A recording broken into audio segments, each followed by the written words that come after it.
What is up, my friend? Hey, welcome to episode 137 of the Studio Sherpas podcast. My name is Ryan Koral, and my aim is to help those of you that are wanting to start, grow, or scale your video business in order to create a living that, I don't know, like maybe where you can have some freedom and not just stress and chaos and frustration and, you become just an angry artist.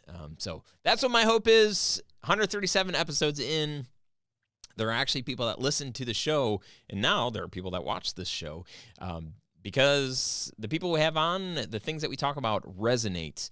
And I am super glad you're here. If you've been here before, welcome back. If you're new, then amazing. I have run a video production company for 15 years and started out doing weddings a long time ago, and we still do weddings today, but we do a lot. We work with businesses and higher education, and our passion is brand films. And for me, so much of my love for this business came, number one, in telling people stories, and number two, being a business owner. I have loved learning how to sell, market, build strategy around like growth. And then ultimately, like, my dream is to have a business that runs without me, which is weird because when I first started, like, I was the only one filming. I was the only one editing. I was the only one selling.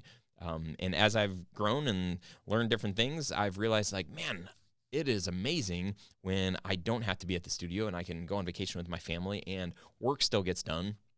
Clients still book us, and things happen, and I don't have to be here. So that's pretty amazing. That's what I'm excited about, helping you to be able to automate parts of your business. Maybe you don't want to totally step back, and maybe you definitely want to keep filming, but you don't want to edit as much, or maybe you just love sales for some reason, and I mean, it's cool when you believe in what you're selling.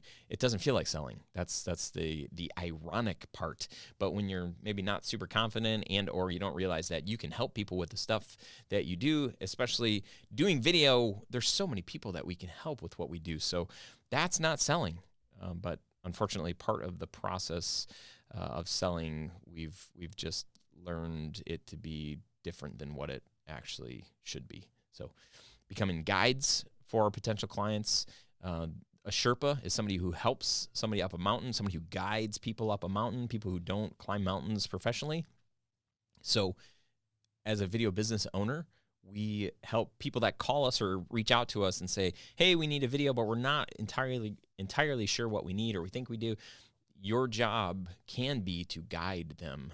And sometimes that means that they don't hire you because you give them good advice that says, hey, you're not ready to hire somebody, or we're not a good fit, like, for what you need and what we do. Like, it's not a good fit. So guiding somebody, that doesn't seem like selling, but actually guiding is helpful. And if you're helpful enough and it's a good fit, like, somebody will hire you to do video for them. And that doesn't feel like sales. It just feels like you're helping somebody. So that's not what we're talking about today. Today's episode is all about getting back creative control. If you've ever felt like a client, you start a project, you start as the creative director or whatever for the project, and then the client sort of wants to control things. We're going to talk about that. We're going to talk about how to avoid unlimited revisions. I'm still surprised at how many people say that's one of their most frustrating things about this business. I had asked one of the first questions I ask when somebody comes into the fold of the community here at Studio Sherpas is, what is your biggest frustration running a video business? And so many people say it's doing unlimited revisions, and I've been there. I feel like probably most of the people that are listening to this show have been here. Raise your hand if that's you. Okay, yeah, I see that hand. So we're going to talk about that, and then we're going to talk about what to do about clients that don't value filmmaking and storytelling. That's what we're going to cover today. So you're going to walk away with some very clear steps on what to do next in your video business so that you can avoid some of these common frustrations that so many of us experience. I have experienced all three of those, having done this for 15 years. There are a lot of things that we figure out, and sometimes it's through the hard way, but I'm hoping that the stuff that I share today, the stories and the suggestions that I share today will help you alleviate some of those frustrations so that you don't ever have to, well, maybe not ever, but you don't have to at least deal with these in the way that you've dealt with them in the past. But before diving in, let me just define video business.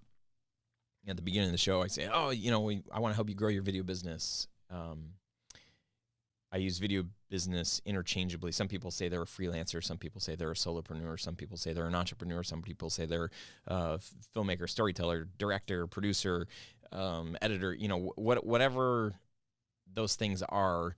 And I think what people believe is like, well, if you're by yourself, like you're working by yourself as a, freelancer, it's not really a legit business. There's a belief that I think people have. And I just want to dispel that and say that's not true.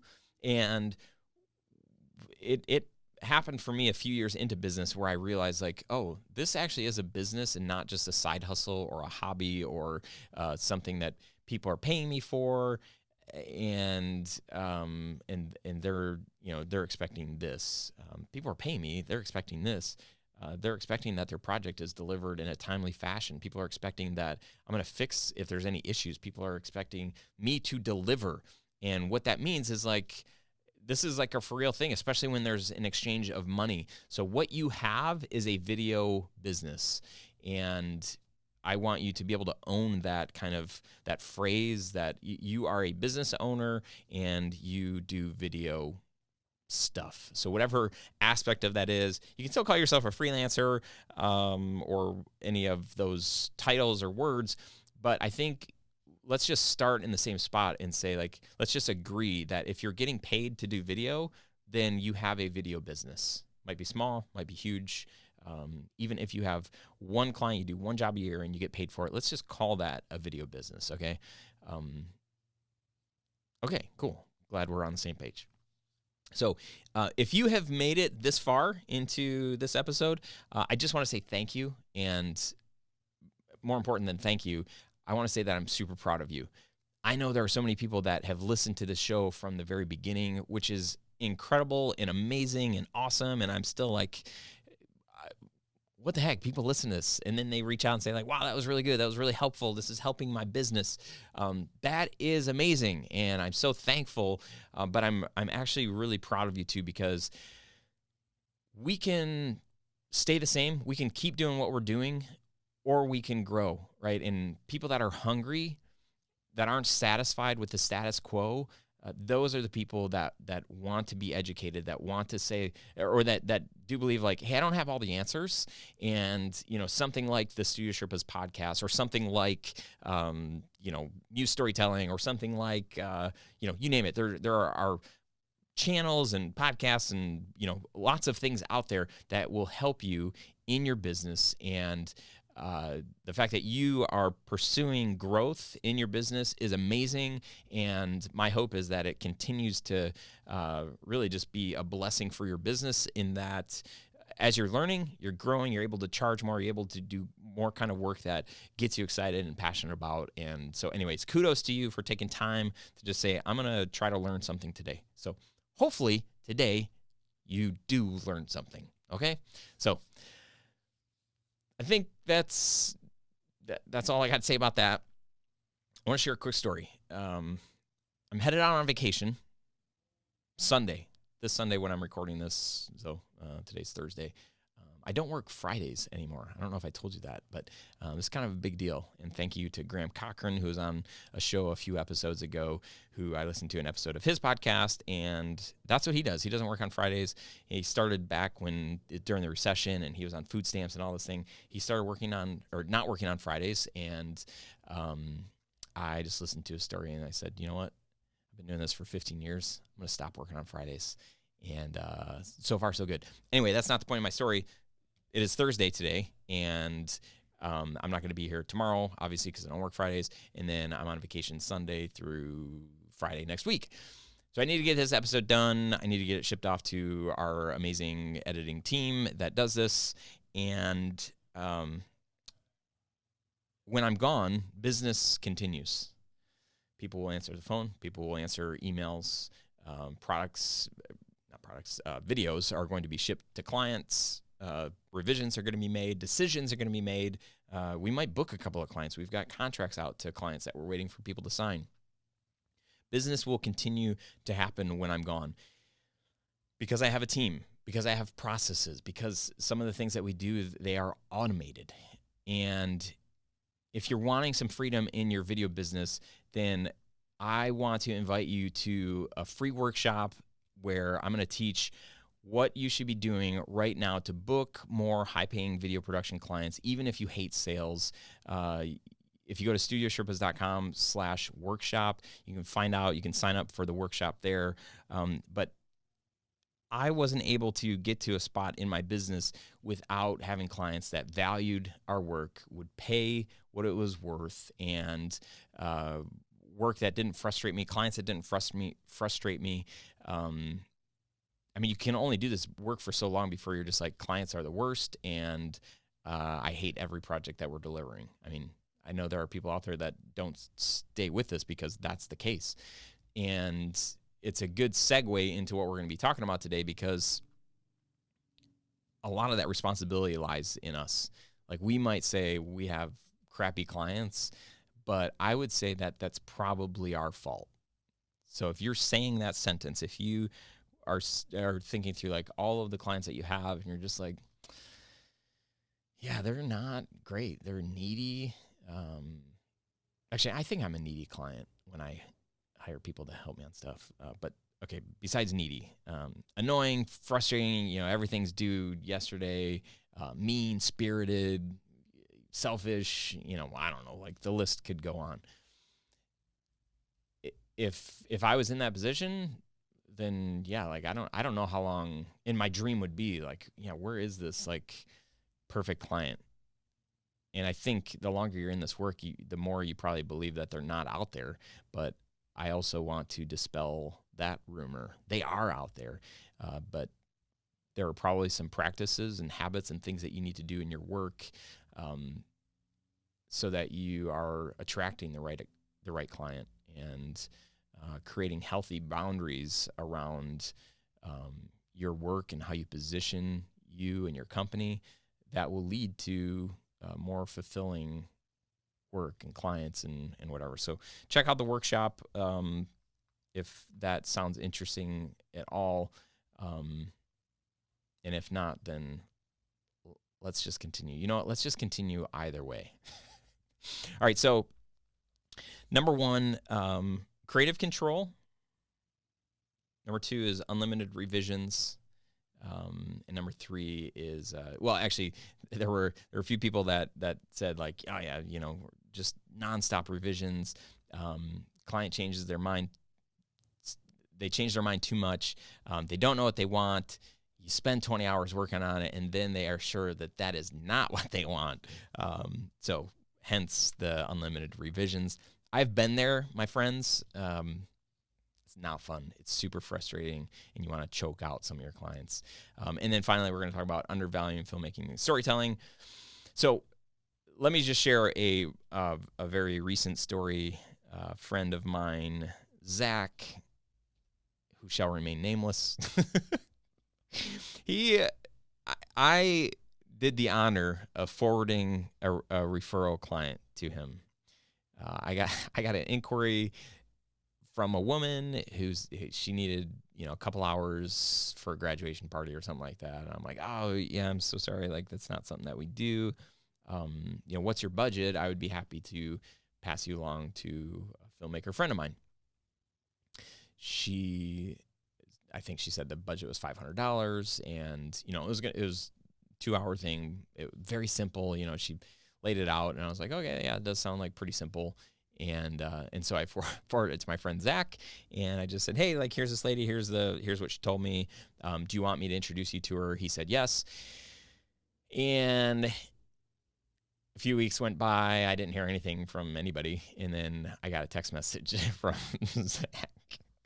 And he said, man, if that lady ever reaches out to you for a video project, run. And I was like, oh, dude, I'm so sorry. What happened? And he just said there was just a compilation of things that went wrong. And, she wasn't happy with the edit, and she wanted all these different things, and it just grew way out of scope.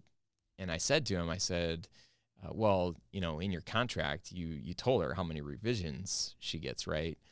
And he's like, it's such a short or a small job that I just didn't even do a contract.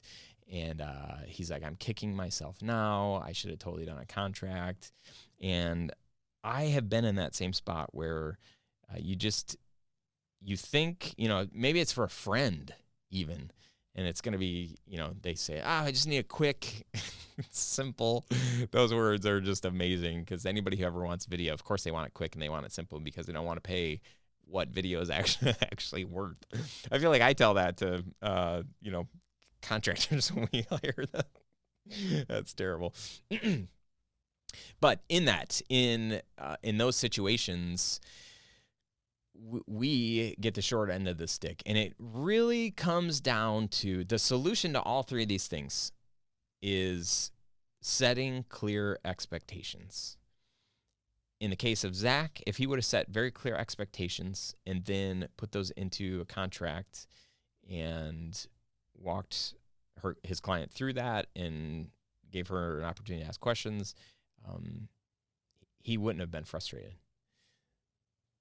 And then one of my favorite stories, I've told you guys this story before. I had a business consultant at one point in my career, and I wanted to fire this employee, and things kept happening. And I'm like, I can fire this person now. And she's like, no, you didn't explain this to them. You didn't say that, you're not supposed to do this. You're not supposed to do that. That's not in your handbook. And I'm like, oh gosh. And eventually she's like, he is your teacher. He's doing something wrong in your eyes, but you haven't set clear expectations with him. And so all of our frustrating clients in frustrating situations, and situations that tend to end up costing us a lot of money, those are investments in you as a business owner, as an entrepreneur. Those are learning opportunities. Those frustrating clients are your teachers. So let's start there and think, if you're mad or annoyed at somebody, it's fine. It's normal. Try to rewind that conversation and think when did things go wrong? And then try to rewind even more and try to think what could you have done differently? Not what could the client have done differently, but what could you have done differently? And my guess is that there's probably some point along the way that you didn't set a clear enough expectation. You would assume that the client wouldn't think that they get unlimited revisions. You just assume that. But if you don't tell the client that, and it's not in your contract, well, guess what? I'm just going to assume that you'll edit this thing until it's right, because that's what the contract says. You're going to give me this 1.5-minute long video. That is what I want. So I don't like it right now. So make it how I want it. In setting clear expectations, there are 3 things that you can do. All right, so to avoid unlimited revisions, you need to set clear expectation and tell them what is included and what's not included. So paint the picture of what the process looks like. Tell them they're going to get a version 1. Tell them they're going to be able to give feedback after version 1. You want them to sign off on it. Then you can start working on version 2.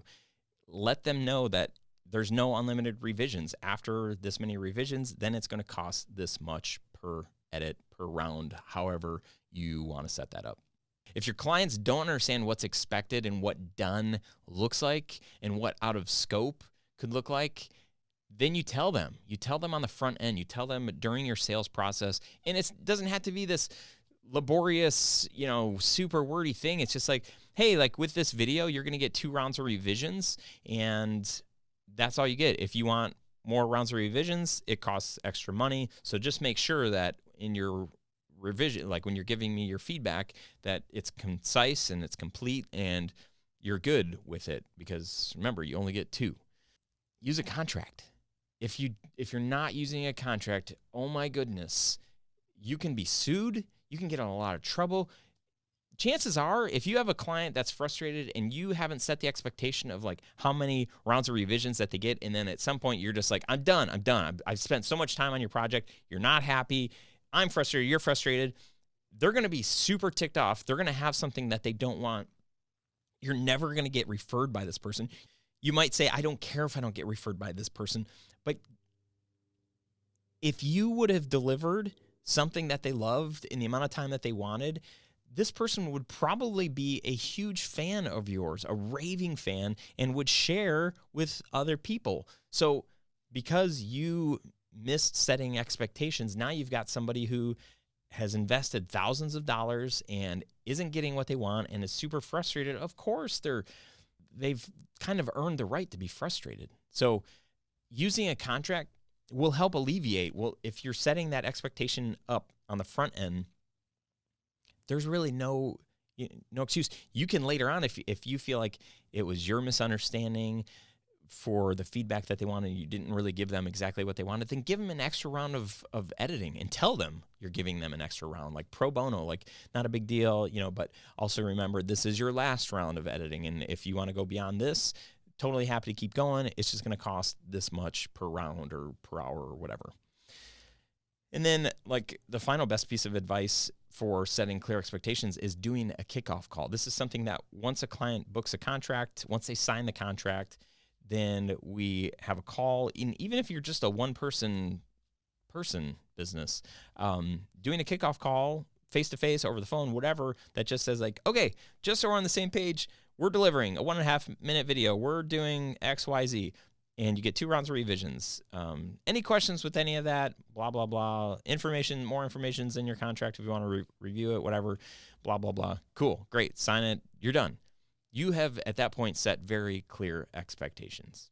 If you struggled with a client creeping in and taking the job of director, yes, I have. There's probably a bunch of different reasons why this happens. Like that maybe they don't like the direction that it's going, or maybe they don't feel like you're confident, or they don't have confidence in you. So, or they really like directing and they feel like they want to get their 2 cents in because they don't realize that they shouldn't be doing that. Here's the deal. What you need to do with that kind of client is before you're on set, make it very clear what on set is going to look like. What is expected of them on set. This is why on a phone call, the first phone call, when I'm talking with a client, I'll say like, hey, how comfortable are you in doing videos? Like this video that you're telling me about, like, are you guys going to direct this? Are you going to tell people where the camera should be pointed and what the person should be saying? Or are you going to lean on us to do that? Because those cost different amounts of money. If you're directing, that's going to save us a lot of money, or save you a lot of money. If we're directing, you're going to pay for a director. So that's where that conversation starts. And then it's not as awkward if you're on set and somebody that maybe you talked to or didn't talk to starts saying like, hey, let's have that person, do this. That's a great opportunity to just say like, oh, hey, I just want to, touch base with your team, and all get on the same page. When we originally talked, you guys said you want to lean on us as the directors, and here's what that means for us, what our job is, and here's what we need from you guys. So, this production is going to go best if we can follow this format. But getting them to identify where they fit on the front end will help things on the day of production. And I feel like anytime that we've ever done that on the front end, setting clear expectations there, understanding, before we send a contract or anything, who's in charge, that gets cleared up very, very early on. But it wasn't always like that. If you're in the middle of a job and this is happening where the client is like, directing more and more, I think you probably just have to cut your losses if you didn't set up clear expectations on the front end of the job. Unless it's somebody that really likes you and trusts you, maybe you can have that hard conversation, but it will probably be easier if, from here on out, any new client, you're just like, oh, I'm going to set these expectations up here so that when we get to this awkward moment where you're taking too much control, I can just tell you, hey, you don't have to do that. Like, this is what we're going to do, and this is what you're trusting us to do, and blah, blah, blah. That's the most professional advice I could ever give is blah, blah, blah. Hopefully that's helpful. And then lastly, probably one of the most frustrating things as a filmmaker, video producer, business owner is to not feel like you're valued, to not get paid what you feel like you're worth. That's kind of the worst. But I would also say that we do that to ourselves. And there's things that we can do to like stop doing that to ourselves. When you're on an initial call with somebody or in an initial meeting with somebody, you want to identify where are they at in this process? How do they value filmmaking? Asking people for their budget on the front end, very first conversation. What's your budget? What's your budget range? That sentence alone can help you understand, wow, like they want this, 60-minute documentary and their budget's $1,000. They don't really value it. And that doesn't make them good or bad. So don't get mad at somebody just because, oh man, you don't know the value. Like that's not helpful either. Like maybe they've never done a video and they just don't understand. Like if you were to explain like, oh, that job's going to take 4 people and on set, we're going to be there for 8 hours. So 4 times 8 is 32. And then editing is going to take 40 hours. So you're at 72 hours and 72 hours times, let's just say $100 an hour. That's $7,200. I'm so good at math. And they're thinking $1,000 and they're like, wow. And then at that point, if they're like, you charge $100 an hour, then it's like, okay, well, you don't see the value. Or even deeper, if you tell somebody, hey, you do this video, you can expect to see like 2 times more revenue in your sales because these videos are going to help people make that decision. And since you guys sell on average $100 million a year and stuff, these videos are going to help you sell $200 million. So that's $100 million more than, what you currently make. So there's a huge value in that. So why don't you just pay us $1 million and we'll help you make $100 million? That'd be amazing.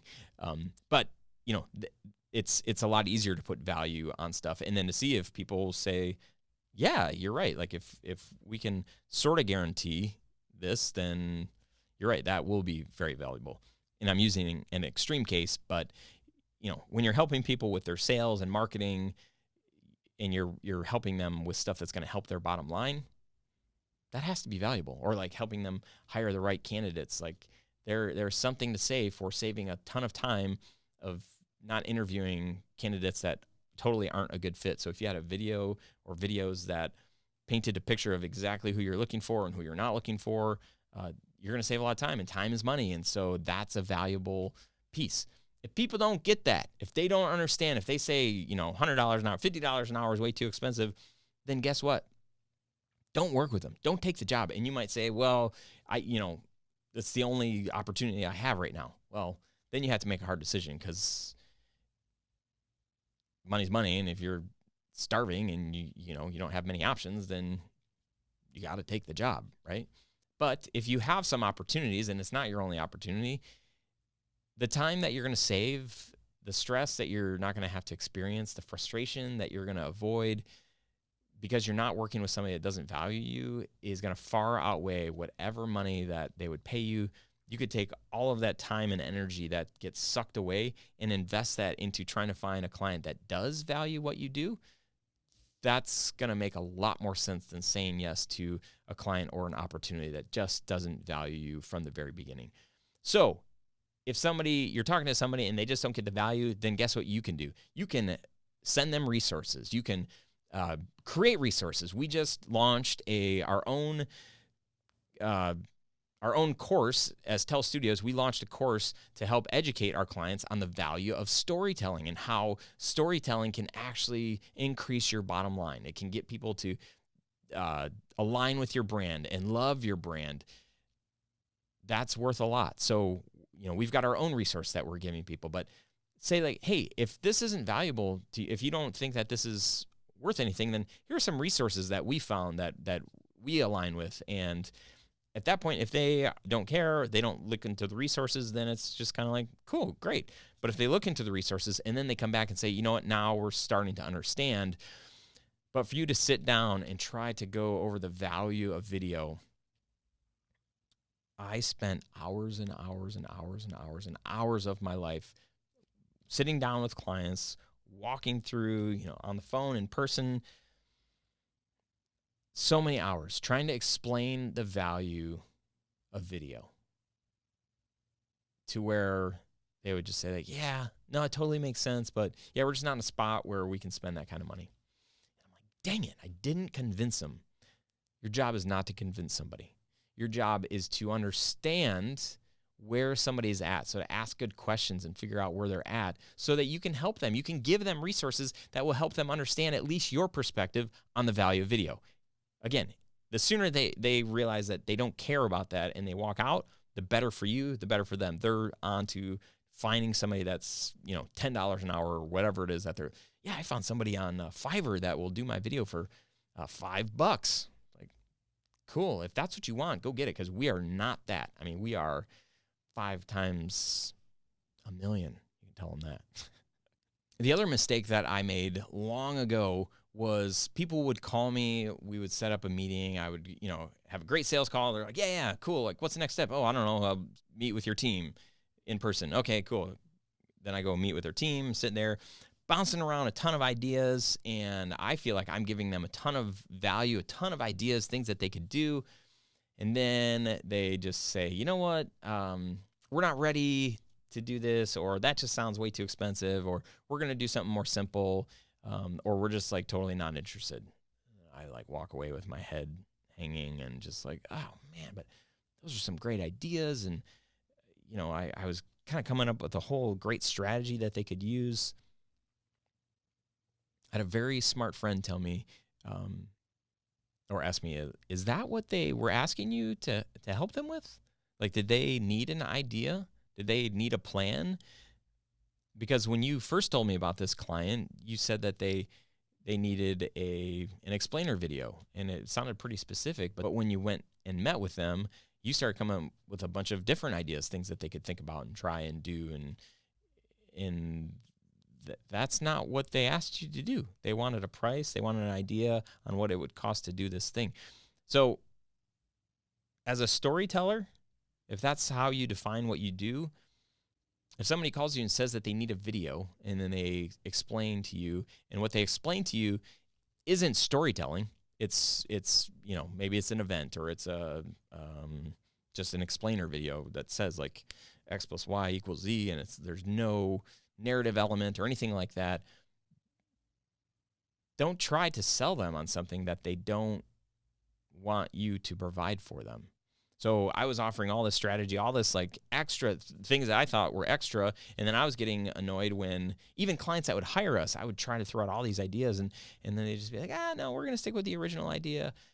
I was spending so much time thinking and taking notes and then presenting my ideas and my pitches to them just saying like, no, that's not. I was working with agencies, and I was trying to pitch ideas to agencies after they've already had the client. They've got storyboards, and they just want a shoot date, and they want to know that we're going to be there. And I'm like, oh man, what would be cool is if we did a short series of these, or if we, whatever. I'm changing the storyboard. There are people in that company that's what their job is. So they're not coming to me asking for me to create the story. They're just asking for our really cool video cameras and our coolness of, just having us do the job. So get clear on what it actually is that the client wants, and don't try to give them something that they're not asking you to give. So you might feel like somebody isn't valuing you as a storyteller, but if they're not asking you to be a storyteller, it's not that they're not valuing that. They don't need that. They don't want that. You can give them reason to consider that. And if they say no, then great, like move on and just give them exactly what they want. A lot of our frustration comes from us thinking and assuming that, they said that they need this, but I know better. I know what they need. What they actually need is a story. That's typically not the case. If somebody's coming to you because they need a story told, and they explain to you what does story mean to you? Tell me about that. And they tell you, and you're just like, that is not story. Then don't think that they're not valuing you as a storyteller. Just, it is what it is. Call it what it is. So if it's a explainer video that has no elements of story, and they only want to pay $1,000 for that, maybe that's worth that. But if they wanted a story, you could say like, man, that would be worth $10,000. So, for saying that you want that, what I just told you is a $10,000 piece, but you only want to pay $1,000 for that, that's undervaluing storytelling. But just make sure that you're talking about the same thing. Otherwise, you're going to be frustrated. If you're interested in learning more about the process, our own workflow, the workflow that we use when people call us and start explaining to us what they need as far as a video is concerned, we've got this process really dialed in. And I ask the kind of questions that help me understand where do they need help and how can we help them? And maybe if their idea is 70 or 80% of the way there, they've never done this before, well, we're going to tell them, we're going to suggest to them as their guide that they do a workshop with us. So we're not even going to try to sell them on a video at this point. We're going to say, hey, since your idea and there's still some things that need filling in the blank. So you need some different things in order to make this happen. And we can totally help with those things. And those things cost money. You're not just going to want to start to shoot a video without having those blanks filled in. We can help you fill in those blanks. We do this workshop. It costs $2,500. And here's what this looks like.